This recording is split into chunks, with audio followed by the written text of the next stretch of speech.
The representative of Pakistan has asked for the floor to make a further statement. I give them the floor. Thank you, Mr. President. My delegation has been compelled to take the floor to respond to the remarks by the Indian delegation. India has yet again relied on disinformation, deflection, and denial. Let me remind the Indian representative this is an open debate on the protection of civilians in armed conflict. No amount of obfuscation can hide the facts. India brazenly kills and maims civilians in Indian-occupied Jammu and Kashmir, carried out blatant aggression against civilians in Pakistan, and sponsors terrorism and assassination in my country and across the globe. India has even stooped to a new law of impeding the flow of rivers that serve as a lifeline for 240 million people of Pakistan. Water is life, not a weapon of war.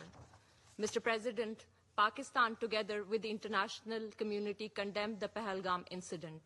If India had nothing to hide, it should have agreed to credible, impartial, and independent investigations into the incident.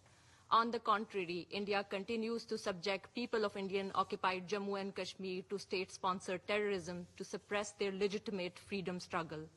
Between 6th and 10th May, India committed blatant aggression against Pakistan, launching unprovoked attacks on innocent civilians, killing 40 civilians, including 7 women and 15 children, and injuring 121 civilians, including 10 women and 27 children. Mr. President, India certainly has no credibility to lecture others on the protection of civilians. Pakistan's counter-terrorism efforts and sacrifices are well known and acknowledged globally. We remain steadfast in our commitment to combat this scourge in cooperation with our partners around the world. India continues to actively fund and sponsor terror proxies, including TTP, BLA, and Majid Brigade, to kill innocent civilians in Pakistan.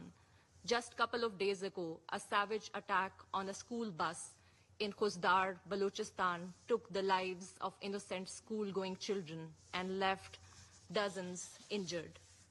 Mr. President, if India is genuinely committed to peace and security and good neighborliness, it should end its state-sponsored terrorism, cease its oppression of the Kashmiris, comply with its obligations under international law, United Nations Charter and bilateral treaties, and engage in meaningful dialogue for the peaceful resolution of the Jammu and Kashmir dispute in accordance with the resolutions of the Security Council and the aspirations of the Kashmiri people. I thank you.